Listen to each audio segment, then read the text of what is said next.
Good morning students. आज हम करेंगे एक्सरसाइज 11.2 का सेकंड क्वेश्चन।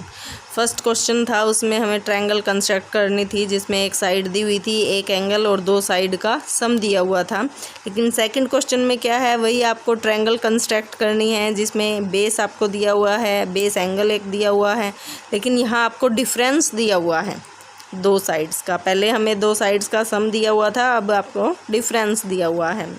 करना आपने उसी तरह से है जैसे हमने फर्स्ट क्वेश्चंस में किया था। पहले हम जो बेस हमारा दिया हुआ है BC 8 सेंटीमीटर, वो हम BC ले लेते हैं 8 सेंटीमीटर।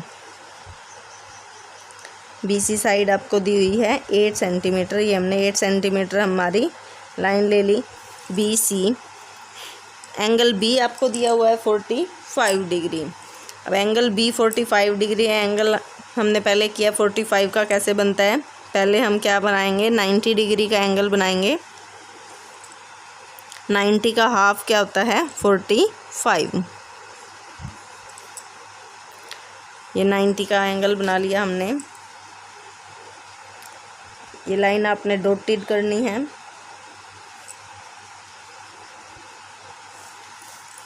अब यहाँ पे हम 45 का एंगल बनाएंगे, 90 का हाफ। इस लाइन को आगे तक बढ़ाना है।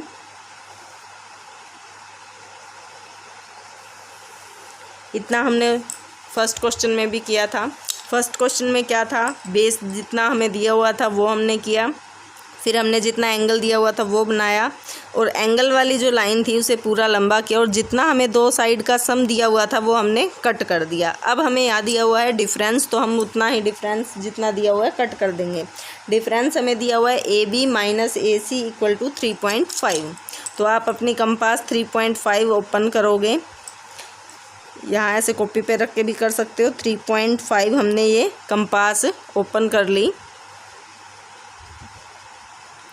और फिर इस B पॉइंट के ऊपर रख के हम ये आर्क लगाएंगे। पहले हमने जितना दो साइड का सम दिया हुआ था वहाँ आर्क लगाई थी और लास्ट पॉइंट है वो C जो इसे ज्वाइन किया था।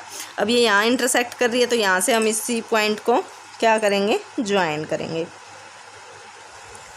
इस पॉइंट को ज्वाइन करने के बाद फिर हमने इस लाइन का क्या किया था, इस लाइन को किया था बाइसेक्ट। अब इस लाइन को हम बाइसेक्ट करते हैं। बाइसेक्ट करने के लिए कंपास है मोर देन हाफ ओपन की हमने और दोनों साइड आर्क लगाई। इस पॉइंट्स के ऊपर रख के भी हमने दोनों साइड आर्क लगाई और फिर इस लाइन को आगे तक बढ़ा दिया।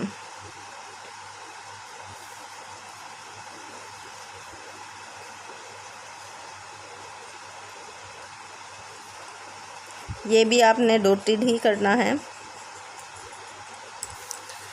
अब ये लाइन एंगल वाली लाइन को जहाँ इंटरसेक्ट करती है उस पॉइंट को C से ज्वाइन करोगे, तो ये जो आपकी ट्रायंगल बनी है ये है आपकी ABC ट्रायंगल। सेम प्रोसीजर हमने फर्स्ट क्वेश्चन में किया था। फर्स्ट में भी यही था कि दो साइड का सम था, फिर वहाँ आर्क लगाई, उसको हमने C से मिलाया, फिर उस लाइन का हमने बाइसेक्ट किया। बाइसेक्ट करने के वाली लाइन जो एंगल वाली लाइन को जहाँ पे इंटरसेक्ट करती है उस पॉइंट से हमने लास्ट पॉइंट है उसे मीट कर दिया। वो जो ट्रायंगल बनी वो हमारी क्या थी, रिक्वायर्ड ट्रायंगल थी। इसी तरह से हमने इसमें किया है, बेस लिया, बेस एंगल बनाया, फिर जितना डिफरेंस था वो कट किया। डिफरेंस कट करने के बाद हमने उस पॉइंट को लास्ट पॉइंट से ज्वाइन किया, फिर एंगल बाइसेक्ट किया। एंगल बाइसेक्टर वाली लाइन, एंगल वाली लाइन को एंगल बाइसेक्टर नहीं, साइड का बाइसेक्टर किया हमने। वो बाइसेक्ट वाली लाइन एंगल वाली लाइन को जहाँ पे इंटरसेक्ट करती है उस पॉइंट से हमने C को ज्वाइन कर दिया। ये ABC आपकी क्या है, रिक्वायर्ड ट्रायंगल।